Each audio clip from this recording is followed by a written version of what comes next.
मित्रों नमस्कार, मेरा नाम है राजेंद्र प्रताप सिंह और आप देख रहे हैं YouTube channel view point with Rajendra. अगर आप टीजीटी पीजीटी कला विषय से किसी भी राज्य की परीक्षा देने जा रहे हैं तो यह अंक आपके लिए बेहद महत्वपूर्ण है। मित्रों, प्रस्तुत है एनसीईआरटी की कक्षा 11 की पुस्तक भारतीय कला का परिचय। यह ऑडियो के रूप में प्रस्तुति है। एनसीईआरटी की किताबें केवीएस, एनवीएस और DSSB की टीजीटी कला की परीक्षा के लिए बेहद महत्वपूर्ण है। साथ ही अन्य राज्यों की कला की परीक्षाओं के लिए भी यह महत्वपूर्ण है। तो फिर आइए सुनते हैं। इंडो इस्लामिक वास्तुकला। ईसा की 7वीं तथा 8वीं शताब्दी में इस्लाम धर्म स्पेन और भारत की ओर फैला। भारत में इस्लाम विशेष रूप से मुस्लिम सौदागरों, व्यापारियों, धर्मगुरुओं और विजेताओं के साथ आया, जो यहाँ लगभग 600 वर्षों तक समय समय पर आते रहे।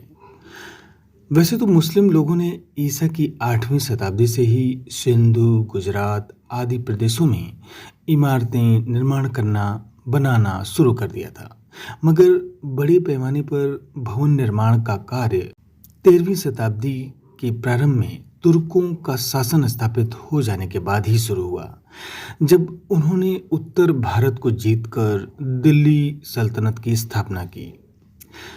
12वीं शताब्दी तक भारत भव्य परिवेश में विशाल भवन बनाने की प्रक्रिया से पूरी तरह परिचित हो चुका था।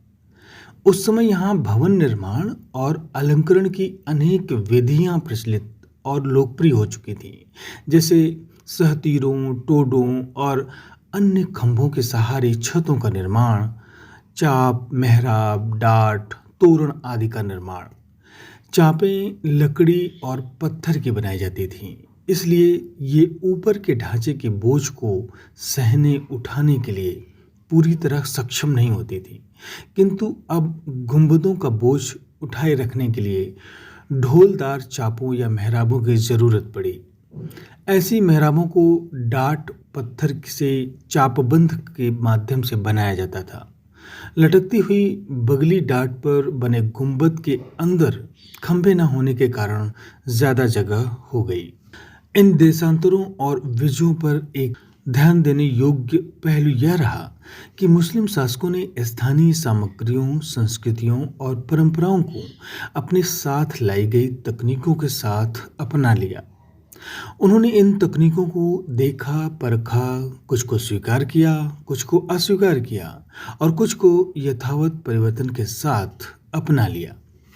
इस प्रकार वास्तुकला के क्षेत्र में अनेक संरचनात्मक तकनीकों, शैलियों, रूपों और साज सज्जाओं का मिश्रण तैयार हो गया। इस मिश्रण के फलस्वरूप भवन निर्माण की जो तकनीकें अस्तित्व में आई, उन्हें सामूहिक रूप से इंडो इस्लामिक, इंडो सार्सेनिक वास्तुकला कहा जाता है। हिंदू ये मानते हैं कि परमेश्वर नाना रूपों में सर्वत्र व्याप्त है, जबकि मुस्लिम धर्मानुयायी मानते हैं या ऐसे सोचते हैं कि अल्लाह एक है और मोहम्मद उनके पैगंबर हैं। अतः हिंदू हर प्रकार की सतहों पर प्रतिमाओं और चित्रों को सराहते हैं। मुस्लिमों को किसी भी सजीव रूप की किसी भी सतह पर प्रतिकृति बनाना मना है, इसलिए उन्होंने प्लास्टर या पत्थर पर अरबस्क यानी बेल बूटे का काम, ज्यामिति, प्रतिरूप और सुलेखन की कलाओं का विकास किया। बुनियादी जानकारी के बाद इंडो इस्लामिक वास्तुकला की कहानी आगे बढ़ती है। भारत में मुस्लिम आगमन के समय यहाँ धार्मिक और धर्मनिरपेक्ष दोनों प्रकार की वास्तुकला विद्यमान थी। उसमें मुस्लिम शासकों तथा संपन्न लोगों के द्वारा अनेक प्रकार के छोटे बड़े भवन जोड़े जाने लगे, जैसे रोजमर्रा की इबादत के लिए मस्जिदें और जामा मस्जिद, मकबरे, दरगाहें, मीनारें, हमाम, सुनियोजित बाग बगीचे, मदरसे, सराय या कारवां-सराएं, कोस, मीनारें आदि। विश्व के अन्य भागों की तरह भारत में भी वास्तुकलात्मक भवन ऐसे लोगों के द्वारा बनाए गए थे जिनके पास धन इकट्ठा हो गया था। उतरते क्रम में देखें तो वे शासक और सामंत तथा उनके परिवार, सौदागर, व्यापारी और उनकी श्रेणियां ग्रामीण संभ्रांत वर्ग और किसी पंथ के अनुयायी गण थे। इंडो इस्लामिक वास्तुकला पर सीरियाई, फारसी और तुर्की प्रभाव तो स्पष्ट रूप से दिखाई देता ही है, लेकिन भारतीय वास्तुकलात्मक तथा अलंकारिक शैलियों तथा सोचों ने भी इंडो इस्लामिक संरचना तथा निर्माण कार्यों को अत्यधिक प्रभावित किया। इसके अलावा सामग्रियों की उपलब्धता, संसाधनों तथा कौशलों की परिसीमा और संरक्षकों की सौंदर्यानुभूति ने भी इस वास्तुकला पर पर्याप्त प्रभाव डाला। अन्य देशों की तरह मध्यकालीन भारत के लोगों के लिए धर्म और धार्मिकता बहुत महत्वपूर्ण थे। फिर भी उन्होंने दूसरों के वास्तुकलात्मक तत्वों को उदारतापूर्वक अपनाया। अब ये शैलियों की बात करते हैं। इंडो इस्लामिक वास्तुकला को परंपरा की दृष्टि से कई श्रेणियों में बांटा जाता है, जिनके नाम हैं शाही शैली, यानी दिल्ली सल्तनत की यह शैली है। प्रांतीय शैली, जिसमें कि मांडू, गुजरात, बंगाल और जौनपुर के क्षेत्र आते हैं। मुगल शैली, इसमें दिल्ली, लाहौर और आगरा का क्षेत्र आता है। और दक्कनी शैली, जिसमें बीजापुर और गोलकुंडा के क्षेत्र आते हैं। ये शैलियाँ या ये श्रेणियाँ वास्तुकलात्मक कार्यों की विशिष्टताओं को ध्यान में रखते हुए बनाई गई हैं, इसलिए इन्हें अपरिवर्तनीय खांचों में बांधकर नहीं रखा जा सकता है। प्रांतीय शैलियों में बंगाल और जौनपुर की वास्तुकला को अलग माना जाता है। गुजरात की वास्तुकला का एक अलग क्षेत्रीय स्वरूप था, क्योंकि उसके संरक्षकों ने मकबरों, मस्जिदों और दरगाहों के लिए क्षेत्रीय मंदिर परंपराओं के कई तत्व अपना लिए थे, जैसे कि तोरण, मेहराबों में सरदल, लिंटन, घंटी और जंजीर के नमूनों का उत्कीर्णन और उत्कीर्ण फलक जिनमें वृक्ष उकेरे गए थे। इसके विपरीत सरखेज के शेख अहमद खाड़ू की 15वीं शताब्दी में सफेद संगमरमर में बनी दरगाह रूप और साज सज्जा में मुगल मकबरों को बहुत प्रभावित किया। इन रूपों में कटाव, उत्कीर्णन या गच्चकारी के जरिए प्लास्टर पर डिजाइन कला शामिल है। इन डिजाइनों को सादा छोड़ दिया जाता था, उनमें रंग भरे जाते थे, नमूने पत्थर पर पेंट किए जाते थे तथा पत्थर में उकेरे जाते थे। इन नमूनों में तरह तरह के फूल शामिल थे। ये फूल उपमहाद्वीप में और बाहरी स्थानों पर, खास तौर पर ईरान में लगते थे। चापों, मेहराबों के भीतरी मोड़ों में कमल की कली के नमूने बनाए जाते थे। दीवारों को भी सरू, चिनार और अन्य वृक्षों तथा फूलदानों से सजाया जाता था। भीतरी छत को सजाने के लिए फूलों के अनेक मिश्रण नमूनों को काम में लिया जाता था। इनकी डिजाइनें कपड़ों और गलीचों में भी पाई जाती हैं। 14वीं, 15वीं और 16वीं शताब्दी में दीवारों और गुंबदों की सतहों पर टाइलें भी लगाई जाती थी। उस समय लोकप्रिय रंग नीला, फिरोजी, हरा और पीला थे। उसके बाद सतही सजावट के लिए, खासतौर पर दीवारों के हाशियों के लिए, चारखाना या चौपड़ पच्चीकारी की तकनीक का इस्तेमाल किया जाने लगा। कभी कभी भीतरी दीवारों और चंदों पर लाजवर्द मणि का भी प्रयोग किया जाता था। अन्य किस्म की सजावटों में अरबस्क यानी बेलबूटों के काम, सुलेखन और ऊंचे तथा नीचे उभारदार उत्कीर्णन शामिल थे। जालियों का प्रयोग भी बहुतायत होता था। उच्च उभारदार उत्कीर्णन त्रिआयामी जैसा दिखाई देता था। चापें मेहराबदार, सादी और सिमटी हुई थी और कभी कभी ऊंची और तीखी भी होती थी। 16वीं शताब्दी और उससे आगे चापें तिपुलिया या बहुत से बेल बूटों वाली बनाई जाने लगी। चापों के स्कंध गोल आभूषणों या उभरवा नक्काशी से सजे होते थे। व्योम रेखा, केंद्रीय गुंबद एवं अन्य छोटे गुंबदों, छतरियों और छोटी छोटी मीनारों का मिला जुला दृश्य प्रस्तुत करती थी। केंद्रीय गुंबद की चोटी पर एक उल्टे कमल पुष्प का नमूना और एक धातु या पत्थर का कलश होता था। भवन निर्माण के लिए सबसे अधिक लोकप्रिय मसाला या सामग्री कहें तो रोड़ी, कंकर आदि से चिनाई करने के लिए मिलावन था। उस समय के सभी भवनों की दीवारें काफी मोटी होती थीं। इन दीवारों को चुनने के बाद उन पर चूने की लिपाई की जाती थी या पत्थर के चौके जड़े जाते थे। निर्माण के काम में कई तरह के पत्थरों का इस्तेमाल होता था, जैसे कि स्फटिक, बलुआ पत्थर, पीला पत्थर, संगमरमर आदि। दीवारों को अंतिम रूप देने तथा आकर्षक बनाने के लिए बहुरंगी टाइलों का प्रयोग किया जाता था। 17वीं शताब्दी के शुरू होते होते भवन निर्माण के कार्यों में ईंटों का भी प्रयोग होने लगा। इनसे निर्माण कार्य में अधिक सरलता, नम्यता आ गई। इस चरण की मुख्य बात यह थी कि स्थानीय सामग्रियों पर निर्भरता बढ़ गई। किला और दुर्ग कैसे थे, आइए उसको जानते हैं। ऊंची मोटी प्राचीरों, फसीलों व बुर्जों के साथ विशाल दुर्ग। किला बनाना मध्यकालीन भारतीय राजाओं तथा राजघरानों की विशेषता थी, क्योंकि ऐसे अभेद किलों को अक्सर राजा की शक्ति का प्रतीक माना जाता था। जब ऐसे किलों को आक्रमणकारी सेना के द्वारा अपने कब्जे में कर लिया जाता था, तो पराजित शासक की संपूर्ण शक्ति और प्रभुसत्ता उससे छिन जाती थी, क्योंकि उसे विजेता राजा के आधिपत्य को स्वीकार करना पड़ता था। इस तरह के कई दुर्भेद, विशाल और जटिल दुर्ग चित्तौड़, ग्वालियर, देवगिरी, दौलताबाद और गोलकुंडा में पाए जाते हैं, जिन्हें देखकर दर्शक दंग रह जाते हैं और उनकी कल्पना शक्ति कुंठित पड़ती दिखाई देती है। दुर्गों के निर्माण के लिए पहाड़ों की प्रभावशाली ऊंचाइयों का उपयोग अधिक लाभप्रद समझा जाता था। इन ऊंचाइयों के कई फायदे थे, जैसे कि इन पर चढ़कर संपूर्ण क्षेत्र को दूर दूर तक देखा जा सकता था।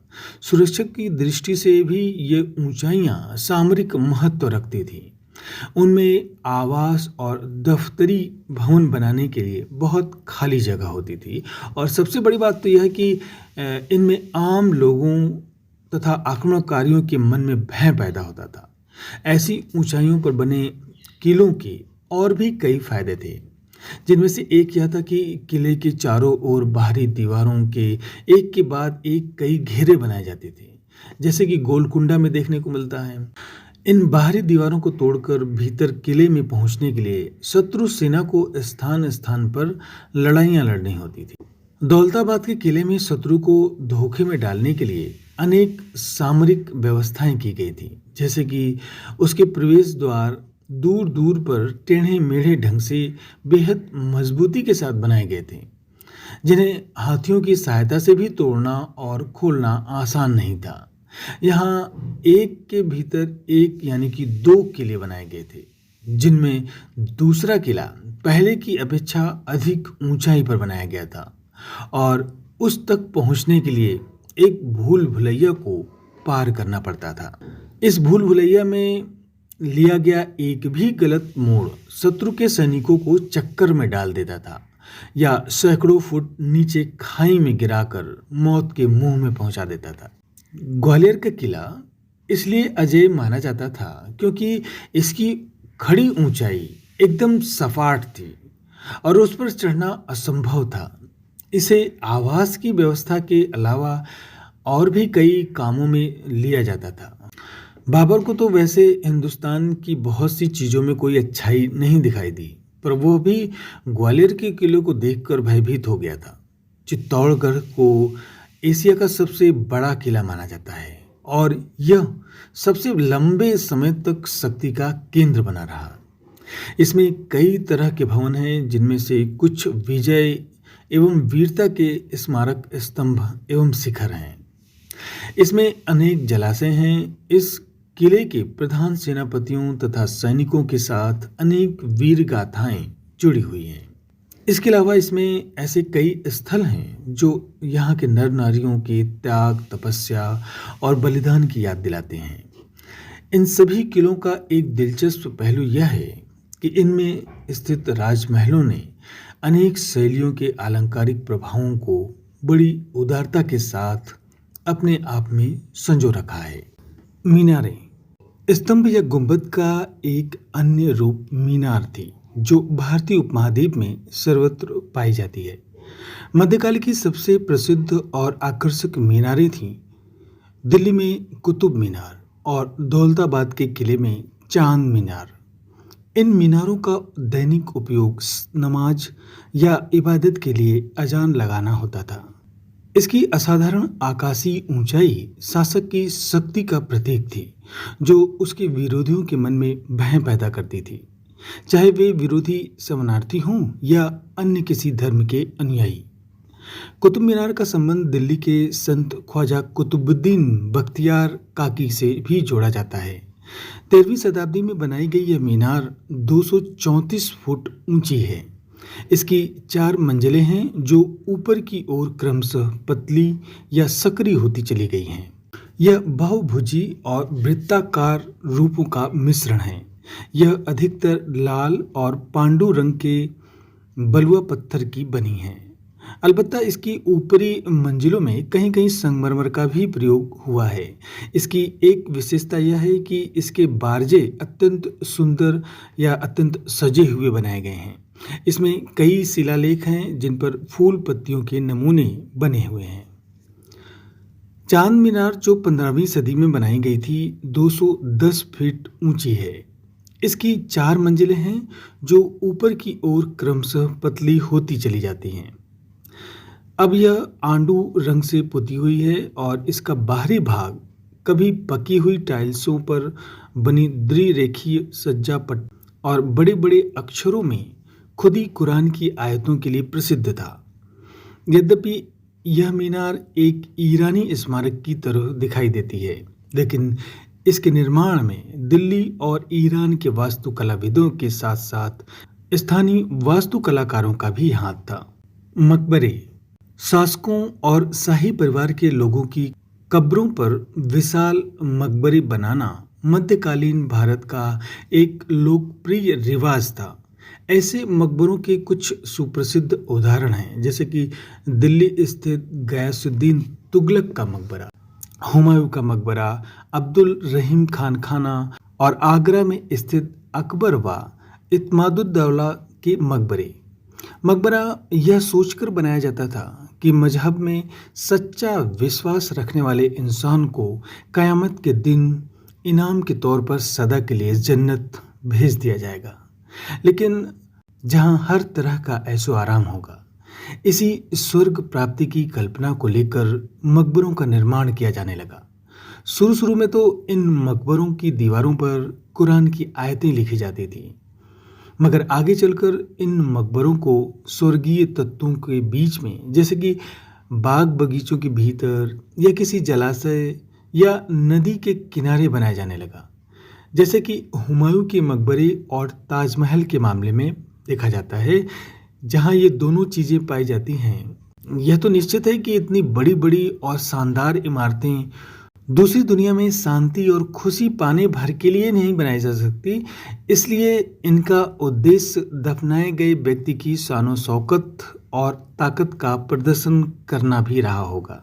सराय मध्यकालीन भारत की एक अत्यंत दिलचस्प परंपरा सराय बनाने की भी थी, जो भारतीय उपमहाद्वीप में शहरों के आसपास यत्र तत्र बनाई जाती थी।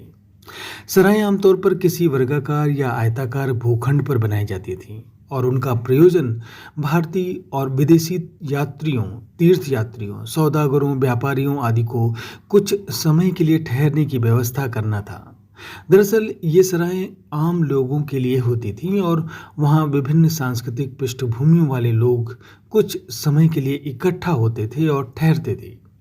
इसके फलस्वरूप आम लोगों के स्तर पर सांस्कृतिक विचारों, प्रभावों, समन्वयवादी प्रवृत्तियों, सामयिक रीति रिवाजों आदि का आदान प्रदान होता था।